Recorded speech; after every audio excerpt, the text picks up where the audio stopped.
From Beyond Marketing, it's the 20-Minute Call, a podcast about the dreamers, boundary pushers, rebels, and champions of the skydiving industry. Each episode is a narrative journey highlighted by the highs, lows, and luck that the skydiving industry delivers, as told by the most influential people within the sport. If you've ever dreamed of becoming a skydiver, perhaps opening a drop zone, or becoming the next world champion, check out the 20-Minute Call hosted by me, James LeBarry. My guest today needs no introduction, as she is a brand unto her own. Say the name Melissa in skydiving circles, and everyone knows exactly who you are talking about.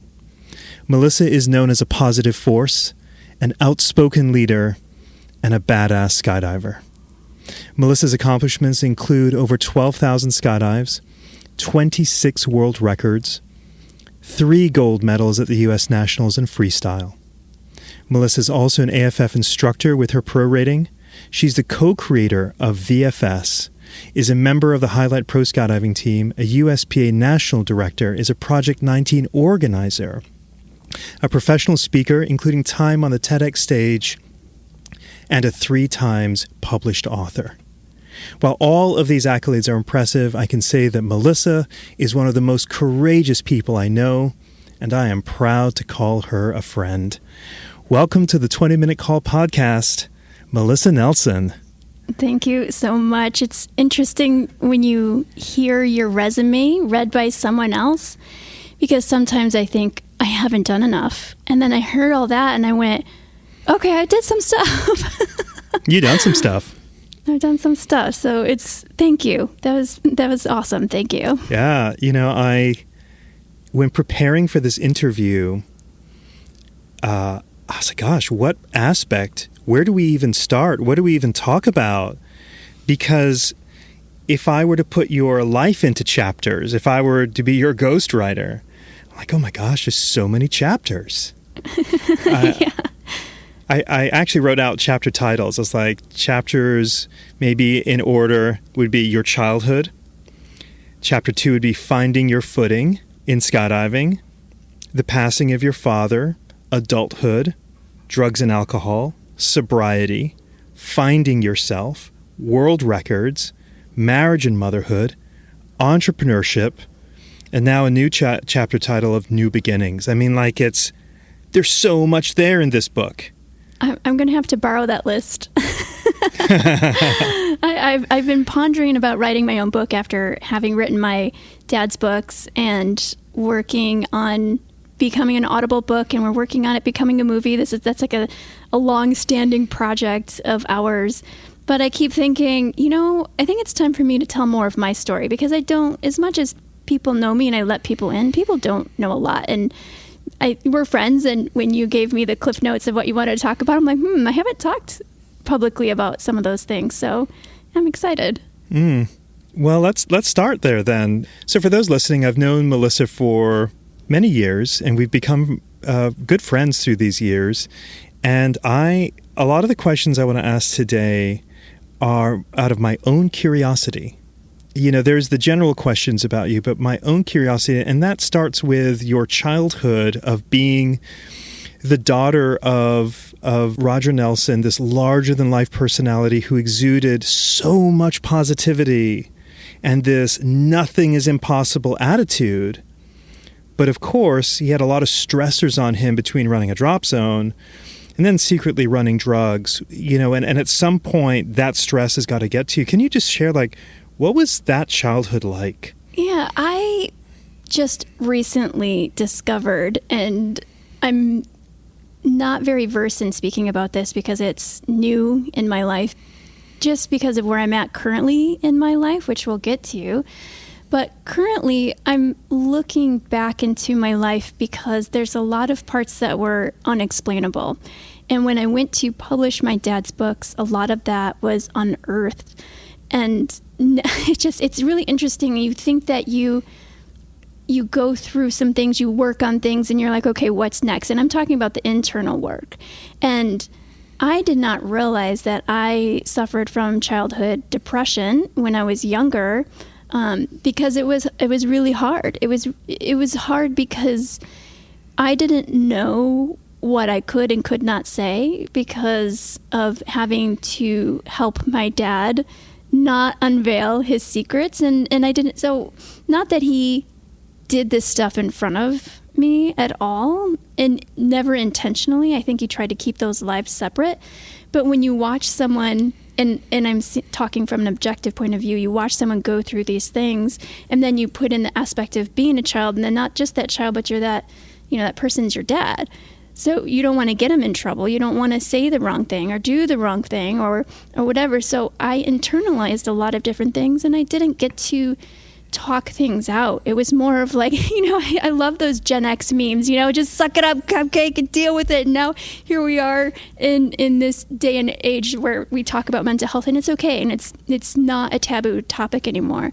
But I definitely had a hard time, although it was amazing and fun and whimsical and amazing at times because he was so charismatic and fun, and we did some cool things as kids. But there was parts where I didn't always feel loved or remembered because he was so busy. He was incredibly busy running his business and his drug smuggling life and trying to care for a family.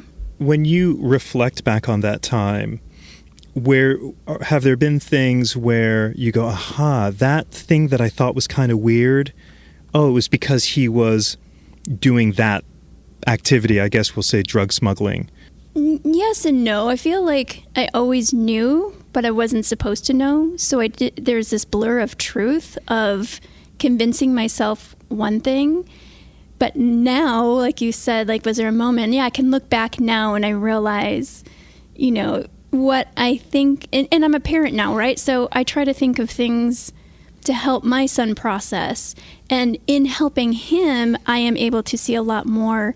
And what I've concluded was my parents did the best they could with the tools and experience that they had. They probably had no idea that we needed to know as children what was happening, and putting a framework or a narrative around things and the struggles in their own relationship. I think talking to your kids is incredibly important, and not letting things be a mystery, letting them ask questions and being available to them, because I didn't have any of that. So I made up a lot of things in my head to try to wrap my little mind what was going on. But then there's the skydiver element of it too. This is cool, rock and roll, EFS. So it's a very strange yin and yang. I think from the outside looking in, it's like, wow, to be growing up in this sort of enchanting sort of lifestyle as a drop zone kid, and the ultimate drop zone kid, right? Roger, your dad was like a celebrity, but being a celebrity's kid, despite any narrative, but being just a celebrity's kid is tough. Did you ever feel that way? Definitely, because I felt, and it was probably more pressure that I put on myself than anybody else put on me, but I felt like there was an expectation. There was an expectation for me to succeed. I feel like there was two different groups of people. I felt like some people felt I was like a very flighty girl, not very clear on her goals, and just kind of existed. And then there was the people who got to see me work behind the scenes for my dad. And then there was that group of people that saw how motivated and hardworking that I was. And I felt this incredible pressure that I had to be awesome, that I had to live up to all the things. And I definitely did put a lot of pressure on myself too, because, I was given this opportunity. So I wanted to give thanks in a way, because, I do feel that I always talk about it's the yellow brick road was paved for me, and all I had to do was choose to take it. And it wasn't an easy road, just because, people are like, oh, drop zone kids, they get just a jump for free. And us drop zone kids joke around. We're like, we cleaned the toilets and picked up cigarette butts and answered the phones for free. So I'm like, free is a relative term here. Today, when we think of you and your brother, you each have been able to establish your own identities. No one ever thinks of you all as Roger Nelson's kids. You each have gone out and, your resume speaks. We may never know who your dad was based on your own incredible resume. But the question there is, was the drive you and Rook have had towards excellence, do you think, is in your DNA from your dad or from your family? Or do you think it was energy to get out of the Roger Nelson shadow? What was driving that? I love how you framed that question. It's very apropos because this year was the 20th anniversary since my dad's passing. And I'm based at Skydive Chicago for the summer. And I happened to be here on that very day with my brother, my son, my brother's kid. And I asked Rook, I said, do you remember what I said on stage? And he looked at me and he said, yeah, I remember. And the thing that I said on stage was that, listen, I'm not Roger Nelson. I'm Missy Nelson, now Melissa. And that's Rook Nelson. And that I know that it may seem a legend is gone, a legacy is over, but no, another one is just beginning. And I don't know where that came from. It was just an organic thing that I had said in that moment. And as I said that, I was like, shit. Because my dad had raised the bar really high. And my life went all over the place after he passed away. I stayed at Skydive Chicago running it with my brother for a few years, and then I had left. And I was dealing, this may lead into the next topic here, but I suffered from being an alcoholic, and I found myself drinking a lot after he passed away. And when I left, I did not do anything my entire life except for skydive and be around the skydiving community. I think I was about 26 at that time of that happening. And when I left Skydive Chicago, I was new at life. I was like a baby going out into the world for the first time. And here I am, 27 years old, not having any, skydiving does give you incredible life experience, but I did not have any pop culture upbringing, you know what I mean? People watching movies, listening to the pop songs. I didn't have that normal growing up. So when I went out into the world, I was scared. I was confused. I didn't know who I was. I didn't know what I wanted to do or be. And how was I going to live up to this legacy? I didn't know. So I kind of let it all go, and I just started life over, if you will. And I would imagine people who retire might go through the same feelings of you do this job for so long and then you stop and then you have to rediscover who you are and how to fill your time and what to do. So I think that's the closest thing I could relate that to. And I followed a really cute boy to Hawaii and started my journey in sobriety and literally started life over. And that was another phase in my life where I was suffering from depression and adrenaline withdrawal. I went from doing thousands of jumps a year to living on the Big Island in the rainforest. I'm like, this is so the opposite of what I've ever experienced. And I remember getting up in the morning, and if I took a shower, it was a good day. And I remember so many people saying to me that, but you live in Hawaii, it's amazing. The mental aspect of it was so hard for me to wrap my head around and to let go of this big thing that was supposed to be my livelihood, my friends were here, my community, my everything was here, my family. And to leave that was probably one of the hardest things that I'd ever done. A quick break here to address the drop zone owners listening to the pod.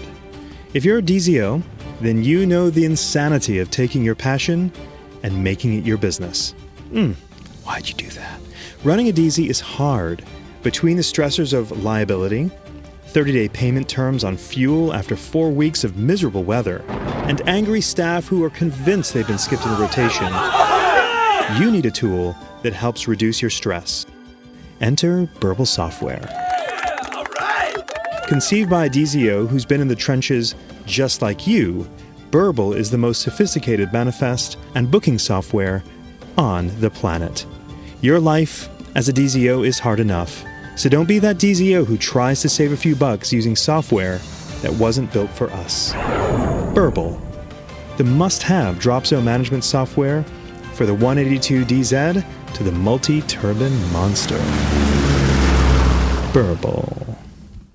When I mentioned at the top that I find you so courageous, is the narrative of your life is, I'm Melissa Nelson, I am, the daughter of a prodigy in skydiving, and so this is the destiny that I must fulfill. And I remember when you went to Hawaii, and it was almost like an alarm bell that something was wrong, because how does someone just literally close off what was her entire life? Like, that's not easy to do, to be that courageous, to say, I'm going to do this for me. Be damned what everyone else thinks that I should be doing for my life. Were you just fed up, sick of it? Like, what drove you to have the wherewithal to just walk away? Because that's kind of what you did. Yeah, it was so hard. There was a lot of things in my life that led up to that moment, and they kind of converged into this fork in the road, and it became very clear that my life was either going to be one way or another. And the one way was that I was going to be a ball and chain to this place, or that I can go into the world of the unknown. And the world of the unknown, to me, was like being at the door to jump for your first skydive. You don't know what's going to happen. You don't know if you're going to live. You don't know if you're going to die. And you kind of take a leap of faith and let go. And that was pretty much the analogy that I had to just let go and see what was out there for me. I love skydiving, but my love for skydiving is so different than a lot of other people's journeys, because I did not grow up wanting to be Peter Pan and fly and do things, because it was just my everyday. And when I started skydiving, I loved it. It was great. But I also did not have the best relationship with my father. He and I fought a lot. And I always tried to see the silver lining in the lessons that he was teaching behind the harshness of the authoritarian father he was. And when he passed away, I also just struggled mentally and used drugs and alcohol as a coping mechanism, because I did not have the tools and I did not have the resources to help me navigate that process. Even, when my dad was alive, I still had the problem. This just amplified it. And I knew that something had to change. I was either going to live that way forever, be an alcoholic and try to be a functioning alcoholic, run this business. And I love my brother, but also doing business with family is very challenging. So those were like the three converging things that happened simultaneously. And it's really interesting because it took a really cute boy to be my dangling carrot to motivate me to leave. And I didn't care that was going to be my story, and that would be the new narrative. And because I thought, damsel in distress finds cute boy, Prince Charming, and they go run off into the sunset together. I was like, well, that's very cliche, but it is what I needed. And it did. It helped me get away from here, because I was so, it was like an addiction. How do you leave this? And I also felt I was in charge of doing so much. How would it survive without me? And letting that go and everything was still okay was one of the biggest life lessons that I've ever learned. But this whole analogy of letting go is so much bigger and deeper for me, because it turns out many years later that so much more has happened, and here I am back at Chicago, and it's all good. I often think about crossroads moments, that had we not taken that turn, then where would our lives be? I think about, had you not gone to Hawaii, where your life would be today. I often think that too.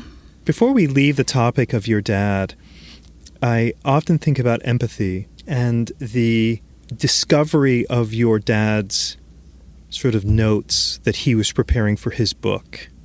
And I think about, what must that have been like when you stumble or discover and read and go, wow, here's a part of someone's life who I've known all my life in such vivid detail. How did you respond to that? And am I picturing that the correct way? Is that how it went down? Yeah, pretty much. Yeah, it's interesting. Again, I don't know if my family really pressured me to pick up the manuscript or it was my own internal pressure because I love to write. I love to read and write, and it was known in the family, and I kept journals and wrote short stories and things like that. I love to write articles for the industry magazines. Just pen and paper was a very healing outlet for me, especially as a young child. I remember being in my dad's office, and he had a metal filing cabinet and a shelf next to it. And I remember piecing the pages of his book together and feeling it was heavy. It was like a really big document, but it wasn't just physically heavy. It was emotionally heavy, that I knew I was about to embark on a journey that I had to be prepared for, because I was about to find out things about my father that I just had to be ready for. I was either going to love him or hate him for it, but I needed years of therapy to kind of process, right? Because here I am, I had created these narratives of my childhood that I now had to unravel and rewrap my head around. And that was challenging because I am in a completely different space now than I was when I picked up those books. I was young. I was 26 years old. And it took me a while to publish them. I remember talking to people about it. My dad had talked to people about this book for years. But my dad was always busy running a drop zone. Now here I am. I leave Skydive Chicago. Now I feel this incredible pressure, like, now I have the time. I have the time to publish this manuscript, and I had to untangle the stories. And as I was rebuilding the stories, because my dad wrote the book as if people knew who he was, and I knew that in the time that I had it and seeing in the future, there's going to be people reading this book that didn't know who he was. So we had to add a lot of context to the story. And in reading the story and editing it, would find out little moments of, oh, that's where he was for Christmas. Oh, he was giving those kids toys and things, and he got to be a hero to those people, because sometimes my dad wasn't always a hero. I got the authoritarian father who was trying to make me a good kid. But in a lot of these other places that he was doing his drug smuggling, he was this, iconic figure. And it's interesting now in the space that I'm in this, this day, to see back of my dad's own struggles of trying to find his own self-worth. And because when I picked up the book, I never thought of those things. And I did have, in therapy, that's where I got, my dad did the best he could, but I didn't know more and that was just like this very empty shell of a thing that was very pivotal for me to then work from there on what was next. And I realized that my dad had his own demons and his own struggles, and I have so much more compassion for him now in love, because I didn't when I was younger. And I struggled writing those books. It took me 5 years for the first book and 5 years for the second book to publish, because it was so hard to go back and read those stories. And it's interesting because now I'm making the Audible books. I'm like, great, I have to listen to the story one more time. And I'm in such a different space in my life that it's still not awesome, but I can see the story so much more objectively, that getting to listen to the story instead of editing it, that it brings me into a completely different space. Like, whoa, like just that time in life was just so different and so exciting. We didn't have social media, so you can kind of, skirt around in this, space in life that, people didn't all have their cell phones, and, it's just, it was kind of a magical time. So I think about that in the era. And then I think about my dad fitting into all of that and trying to have his inner struggle of being a drug smuggler, but a dad at the same time. And how do you put those two together? But he needed that adrenaline. Skydiving was great, but he just still needed that oomph in his life. So yeah. When he went to prison, and his roommate, crazily enough, was Jim Baker. And for those that don't know, sort of a very evangelic... A televangelist, a televangelist, right, yeah. Whose, his televangelism studio is literally 4 miles from where I'm recording this. From that experience, your dad was very faith-focused.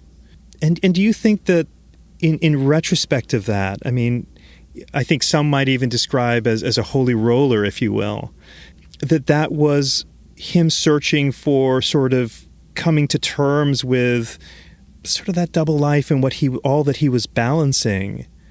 Is that fair to say, would you think? I mean, sure. Yeah. So I'm going to add a little bit more context to that, because something very pivotal in my dad's life happened way before all of that. Was that his brother died skydiving on Labor Day weekend in 1979 in Pennsylvania.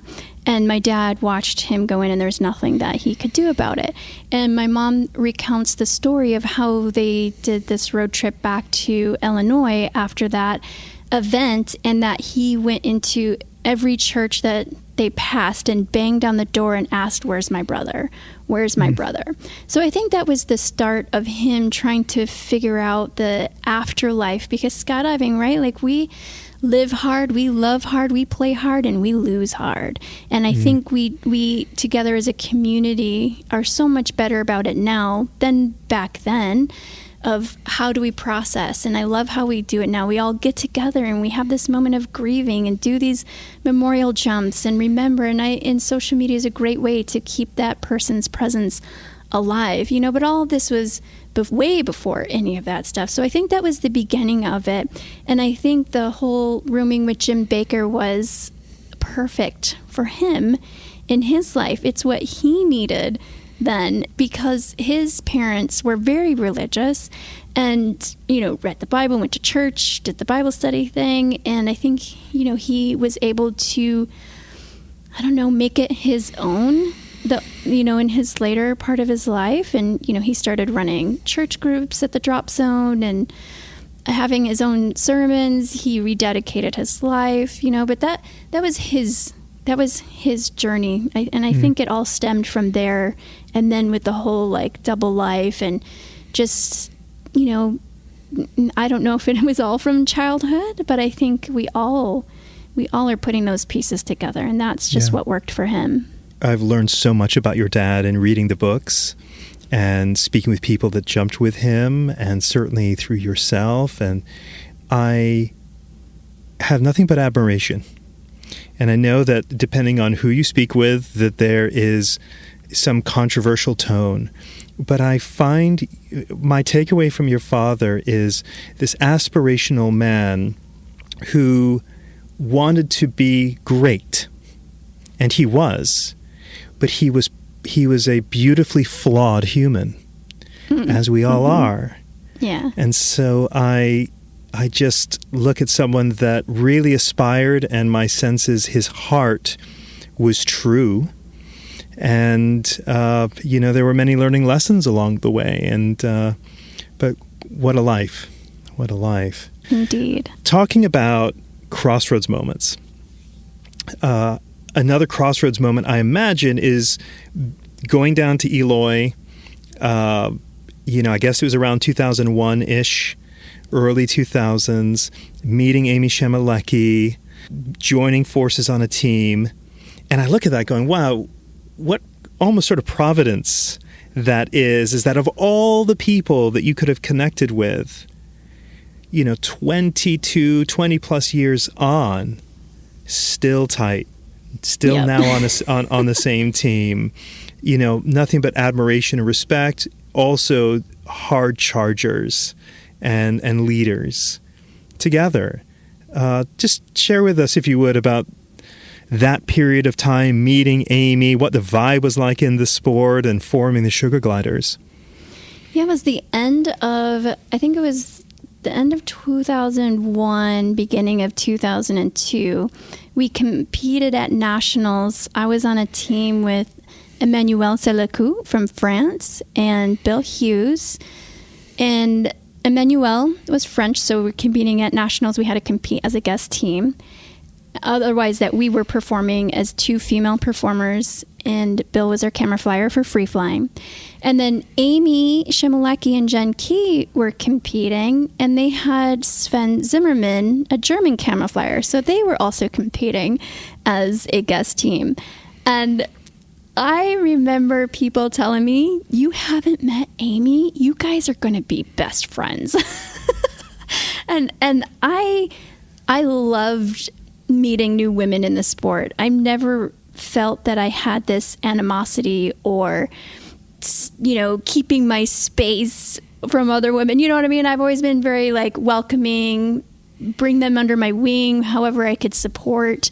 And so I was so excited to meet her. And I remember she had a little bit of reservations, because, I was walking around the drop zone in a bikini, right? This was 20 plus years ago. And so she was like, who's that chick on the drop zone? Oh my goodness. And then of course we meet, and in the back of my head, I'm strategizing. I'm like, if we ditch the guys, we'd be an all-American U.S. all-women's free fly team. But I didn't want to ditch Emmanuel and Bill and Sven, right? So I'm just thinking of this, and the thought just got louder and louder in my head. Well, my dad happened to compete at nationals that year as well. And so I told him, because he was sponsoring a team for my brother, Alchemy, at the time, which was John DeVore and Mike Swanson. And I'm thinking, I wonder if he would sponsor a team of all women's team. That would be pretty extraordinary. But I never got the same treatment as my brother, so I'm all this is going to be I have to ask very strategically. And before I asked Amy and Jen if they would join forces with me, I talked to my dad and see if he would be interested in the first place. And he was like, well, I have to meet them. I'm like, well, I haven't even asked them yet. So I had to talk to Bill and Emmanuel, so I just wanted to let them know what the next step was, and I think that was a very natural next step, and they were all good with it. And so I remember meeting Amy Shimalecki with my dad at the bar. She was bartending at the Bent Prop, and it was really loud. It was such the worst inappropriate time to do this, but I was so excited that my dad was considering this, so I was like a little puppy, wagging my tail, let's go. So we go and I ask her, and I was like, Amy, across the bar, I'm like, do you want to be on a team with me? Yelling in the bar. And she was looking at me, and her eyes were really wide. We barely knew each other. And we had just a couple of conversations in the plane during competition. And she was smiling and nodding. She's like, yes. I don't know what that means, but yes, maybe we need to talk about it when I'm not working. And I remember quickly asking Jen, and she said the same thing. And it was literally love at first sight, if you will. We got along so well and had so much fun. And I remember, so that was in the winter. And it was the day before. It was before cell phones existed and emails. So I came home and prepared everything to leave and move down to Eloy so we can train there in the winter and then come back up here. We didn't have sponsorship. We didn't have anything. I didn't have anything planned. I was like, yes, we're doing this thing. So Amy and Jen call me, and they're like, is this really happening? I'm like, I'm in Flagstaff in my car with everything I own. It is happening. We didn't even discuss how it all looked like. We were literally, I was not a very good communicator. So we moved down there, and we talked to the Hills, and they worked out a sponsorship deal with us, and we started training together, and we did money meets. We started putting on our own events. We started organizing, and then they came up here to Skydive Chicago for the summer. And yeah, we competed a lot. It's interesting. There's a video floating around that I think was just posted on the Hall of Fame Facebook page of us. And I was like, man, we were so ahead of our time. We did a lot of freestyle free fly moves, which we never scored well, but it looked really progressive for the time. It was really cool, and I'm very proud of everything that we had done. We never won anything, but because we were all women and people loved us wherever we went, that we started making a name for ourselves. And it was an incredible opportunity to work with women who were organized, were hustlers. We resonated deeply with how we all operated, and we complemented each other in everything that we had done. I feel like that period was such a special time in skydiving. It was I was talking to Sonic the other day about this. It's sort of, the rise of free fly and sort of the rise of canopy piloting and this energy in Titusville and Eloy, certainly at Chicago. But you all had your own swagger. Sugar Glider said, I remember looking at your 3 white jumpsuits that you all wore and, your hair sort of in, I don't know if you call it pigtails, but like you all had your own vibe and you were unashamed of it. Yeah. Because you definitely were non-conforming for what things look like. But I was looking at a video earlier today, and it's of Amy packing from that period of time.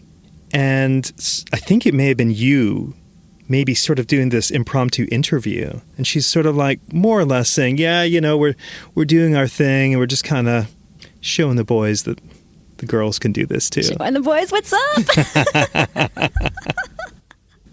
Yep, that sounds about right.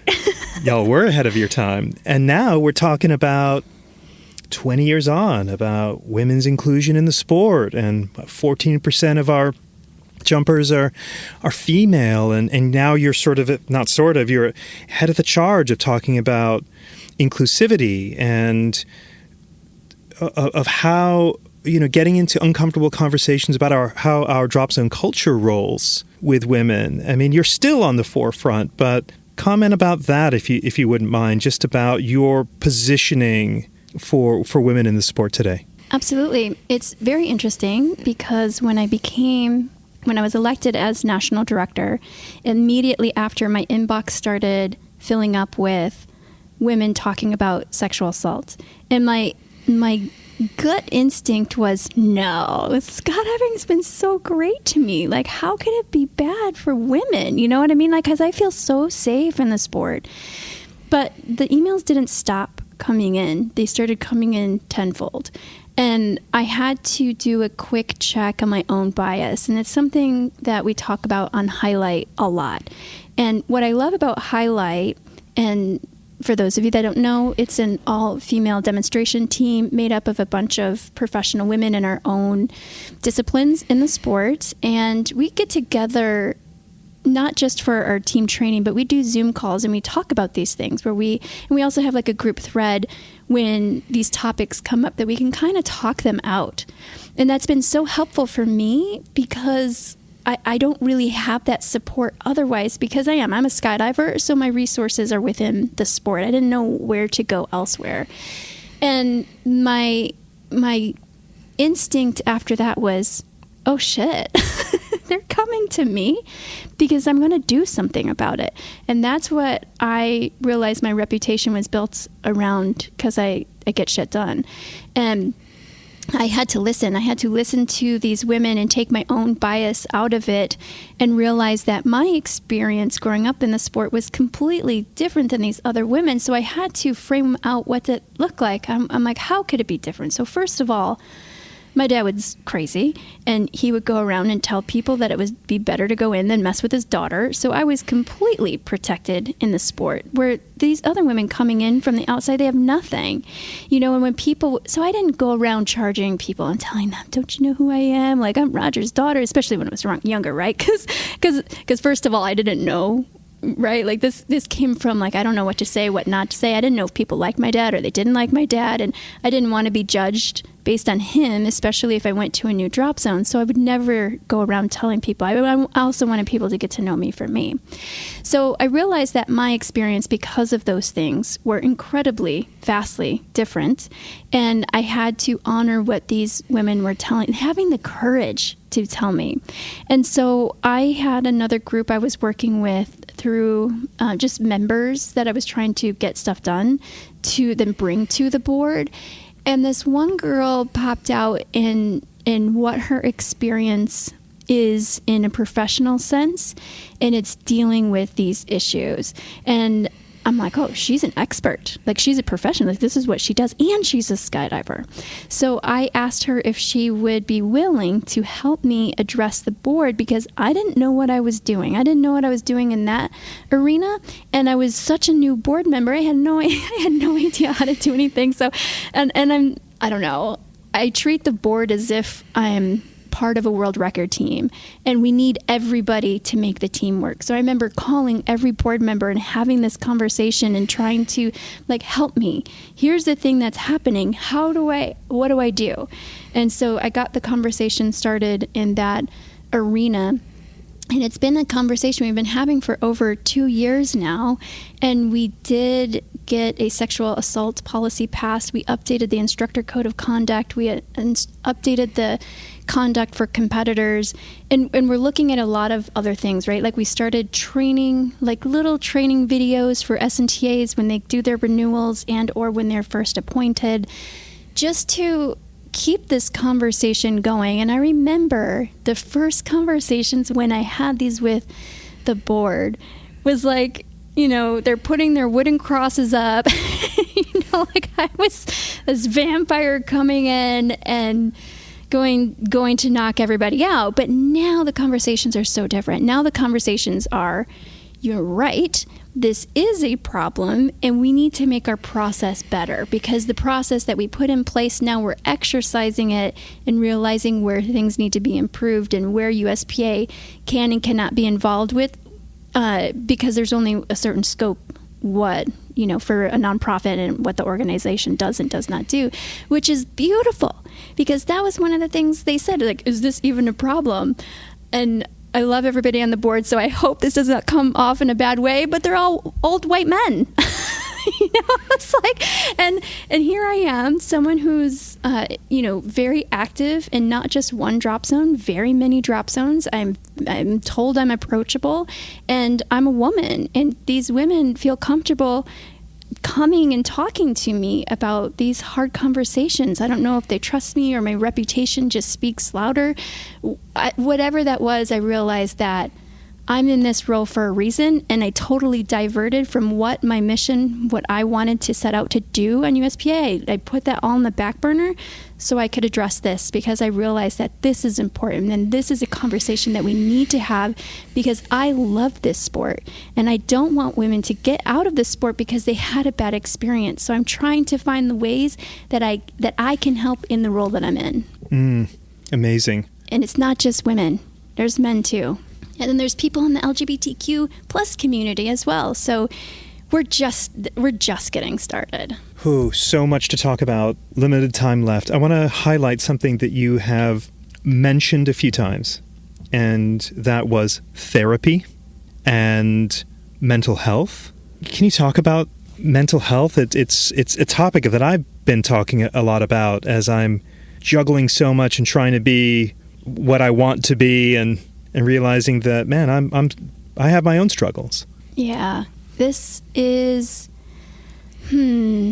wow. I was catapulted into facing a lot of this in the last 2 years with a divorce and traumatic experience with that surrounding it. And it made me realize real quick a few things. One, that I was way too busy. I was way too busy doing all the things, but I don't know how to operate on idle or chill. And that is really hard for me. So I immediately dove myself into self-care, and that being going to therapy. And I'm not just talking talk therapy. There's so many different modalities that are out there if you're willing to explore. I started reading books. I love reading. And I love learning. So I wanted to learn how to exist better, because it's hard. Dealing not just with realizing that I was busy, because that wasn't the problem in the marriage. There's a lot of other elements there that, I was a victim of. And that's been another hard part, right? So here I am. I'm dealing with all these big things, and now it's been almost 2 years since all of this has my world literally imploded. Is now what?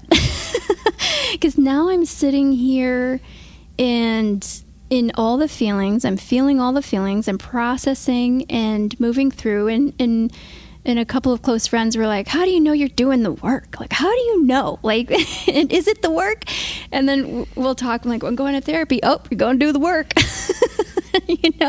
because I look at it now, which I wish I would have thought about this earlier on in my career, is when we want to get good at something, we tell people to get coaches and mentors. And so I feel like that's where a therapist or life coach can really come in and help guide and support, give resources and tools, because I used to never have any of those things. And quite honestly, I have all those things in place now, and I'm still struggling. Like, I'm still struggling mentally of like, whew, what I went through was I have no other words except for really traumatic. And I now realize how women stay in abusive relationships, because you don't know. And I'm like, how me, like a really strong woman, and I do shit, like, how did that happen? And it wasn't like a few years. This was over a decade of my life. You know what I mean? Because I never understood, like how women would stay. And you see all these memes and reels, and, like, it just, it didn't make any sense to me. And I never identified as that. In fact, I never identified as someone who suffers from depression and anxiety. I didn't realize that, talking with my therapist, that there's like menus of depression. There's like postpartum depression, childhood depression, high functioning depression. I'm like, all right, let's open up the menu, folks. What do we have going on today? I'm like, holy shit, And so now the hard part is showing up for all the things that I've learned throughout my life, all the other traumatic experiences, and trying to put that in place. And one thing that I know for sure is skydiving is a wonderful distraction, because it gives me a sense of purpose. And it's one of the reasons why I'm here for the summer.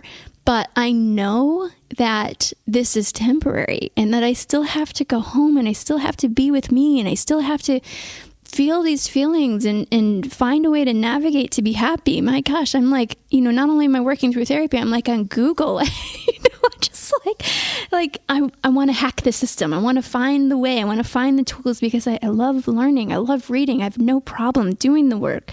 But sometimes it's happening slower than I want. And I want to feel better quicker. And I feel better when I have a purpose. Like, we have a board meeting coming up. I'm like, great, like I can focus on that. I'm working on Sugar Alpha to be the Audible book. Great, that kind of case.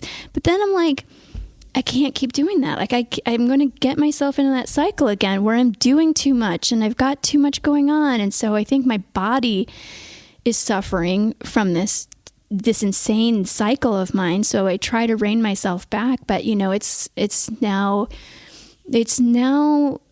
trying to learn how to manage the depression and not be on medication, and get real with myself on what's happening, the feelings, how do you navigate? And, I don't know. I'm still trying to find the words, because I don't know. I'm in it. I'm in it right now, but I know I'm okay. Like, I know I have enough tools that, I'm surrounded by great people.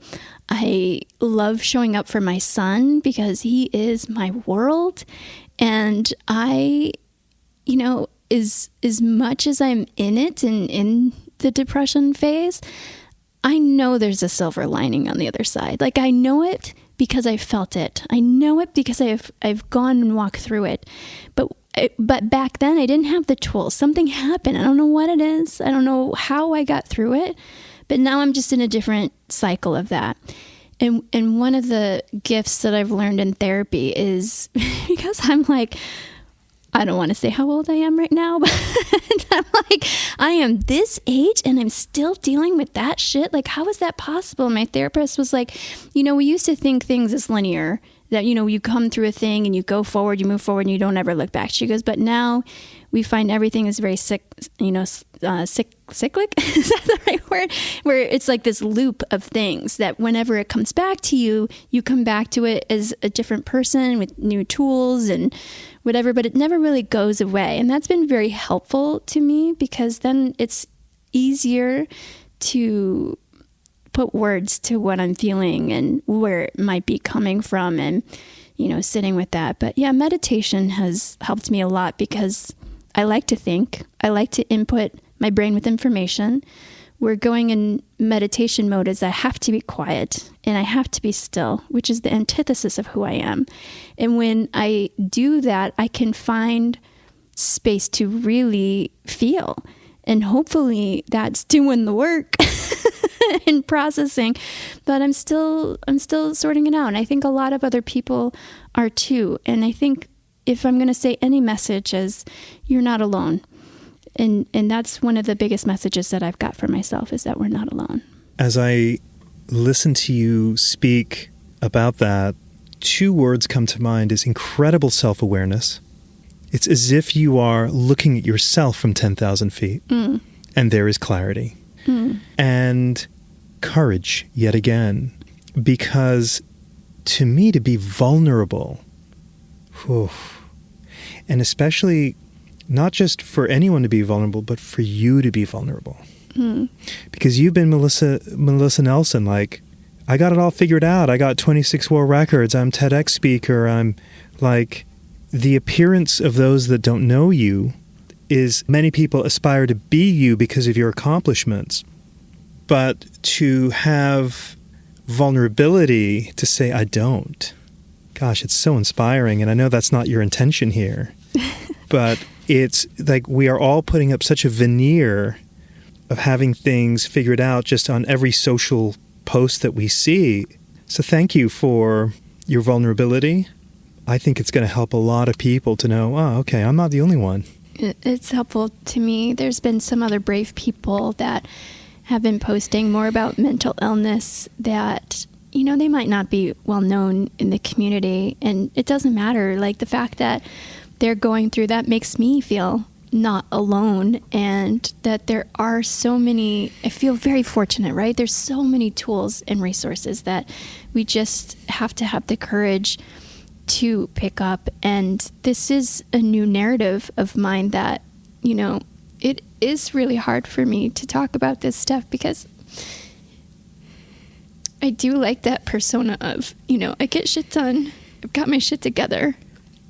I've made a name for myself, and I have conquered, defying all the odds of certain things in my life. And I have come to this space where people don't know me as Roger's daughter anymore. Like, I have a name for myself and individually, and it's not always, people associate me with Skydive Chicago, but not always, especially this newer generation. But I've found the people before me that have had the courage to talk about this has given me the courage. And I realize more and more that we do need to talk about this.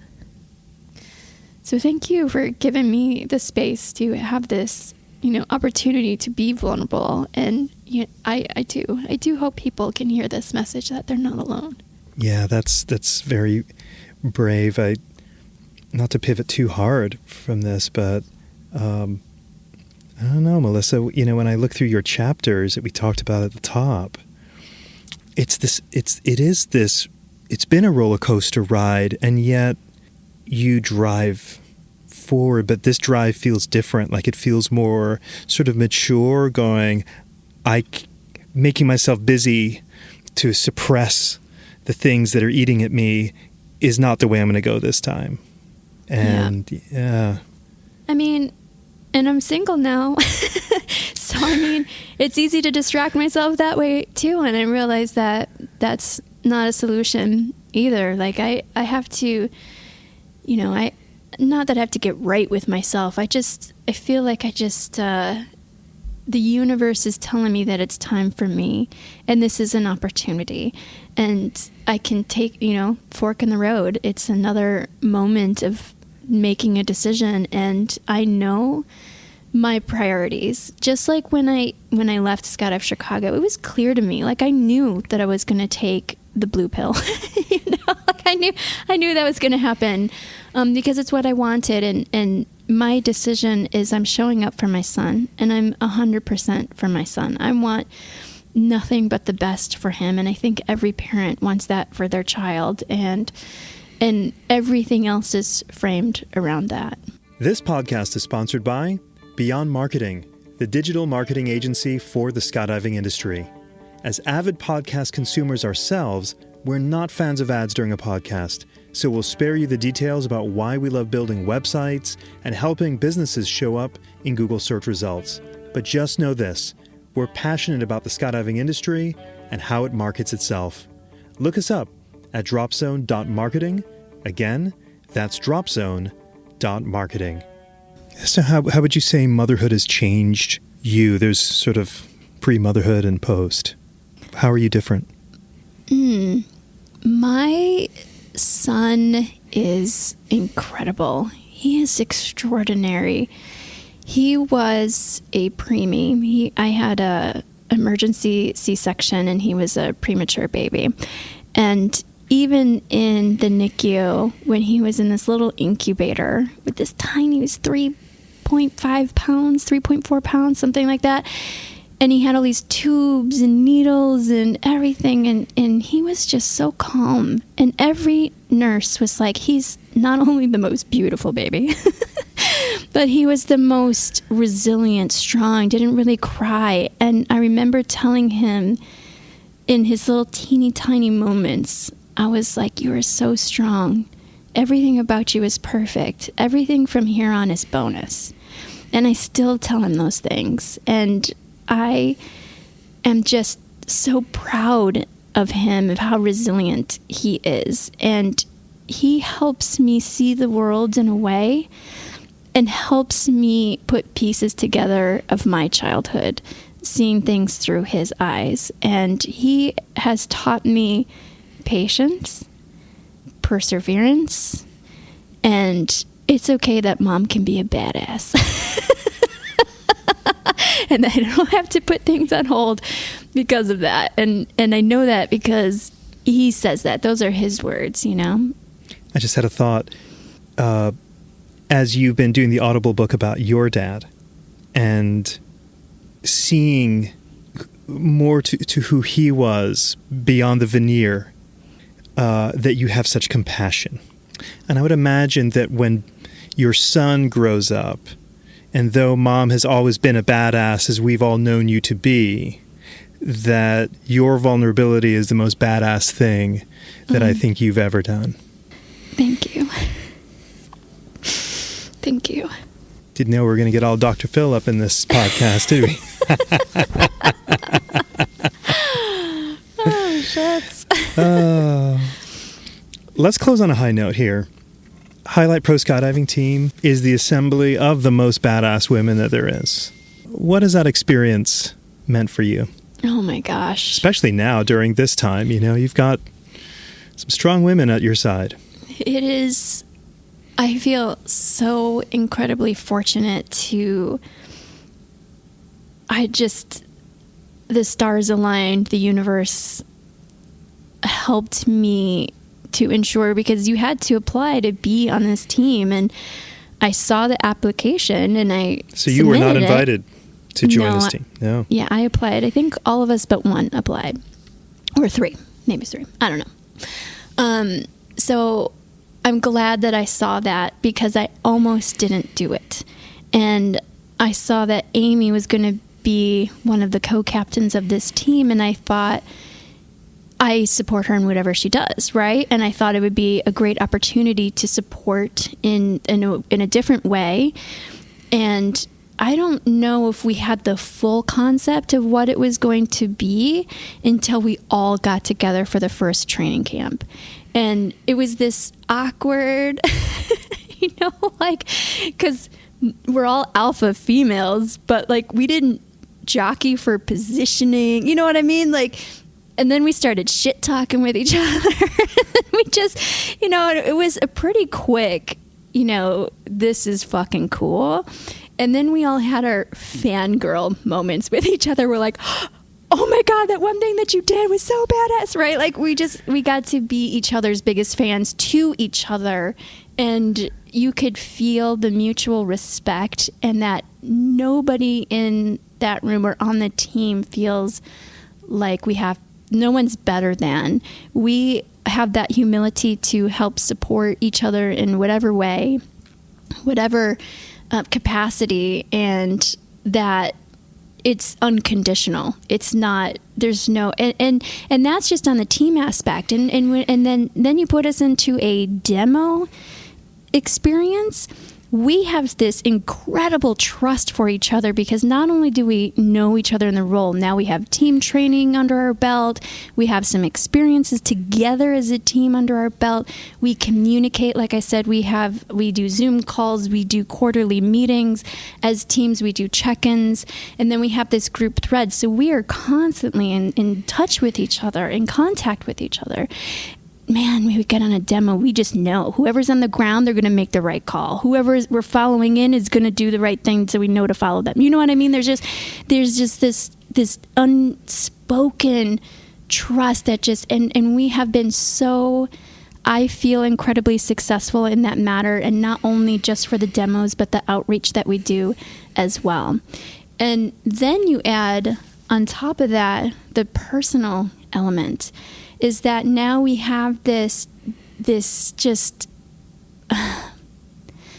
womanhood, I don't know, like you say brotherhood, womanhood sounds a little different. I don't know, because we're in skydiving, like everything is about brotherhood. But it's a womanhood, and we get to talk about things that, might not necessarily get talked about a lot, and that, through this period in my life, there's a few of the team that I'll call crying and just be like, I just need you right now. And there's no judging. There's no like putting each other down because we're not up. And then we have this trust beyond just the team for each other in that capacity to keep our private life private. You know what I mean? Like, that is an amazing feeling to have, to know that you have this support no matter what, like unconditional support. And that has meant the world to me. So Highlight they're my sisters, and I am so incredibly fortunate because here we are in a male-dominated sport like this is,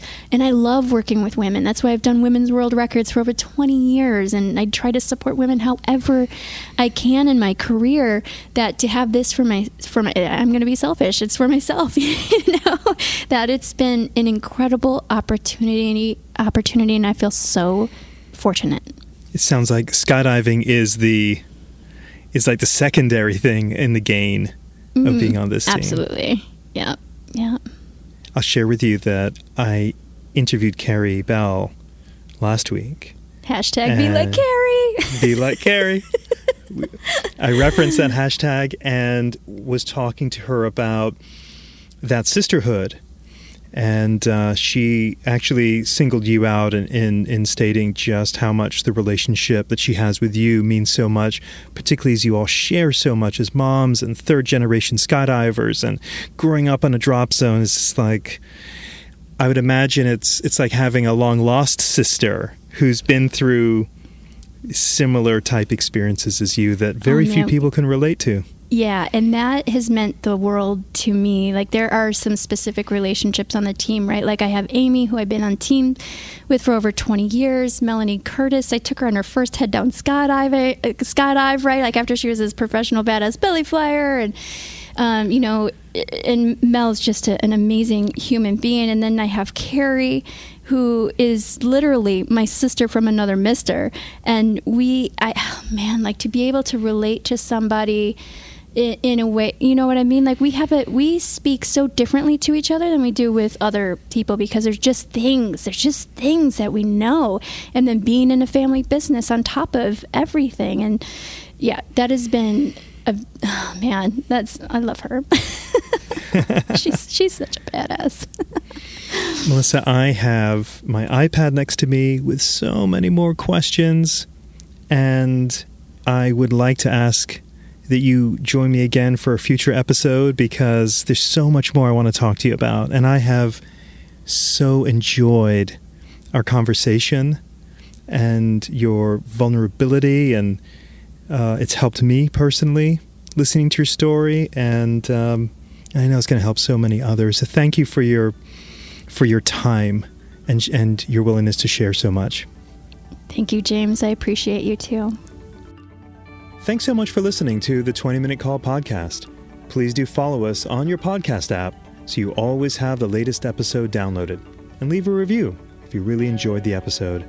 If you want to contact the team, our email address is info@beyondmarketing.xyz.